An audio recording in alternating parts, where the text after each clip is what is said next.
స్టైల్‌కి మరో పేరు నాగార్జున. హీరోగా మాత్రమే కాదు, నిర్మాతగా, వ్యాపారవేత్తగా కూడా తనదైన ముద్ర వేసిన అక్కినేని నాగార్జున ప్రయాణం ఎలా మొదలైందో తెలుసుకుందాం. అక్కినేని నాగేశ్వరరావు గారి కుమారుడిగా నాగార్జున జన్మించారు. చిన్నప్పటి నుంచే సినిమాల వాతావరణంలో పెరిగారు.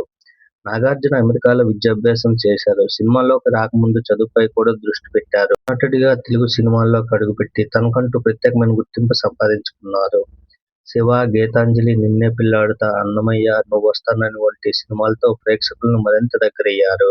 ఈ పాత్ర నాగార్జున కెరీర్‌లో ప్రత్యేకమైన మైలురాయిగా నిలిచింది. రొమాంటిక్ సినిమాలతో పాటు మాస్ సినిమాల్లోనూ నటించి 'కింగ్' అనే గుర్తింపును సంపాదించుకున్నారు. కమర్షియల్ సినిమాలతో పాటు ప్రయోగాత్మక పాత్రలను కూడా ఎంచుకున్నారు.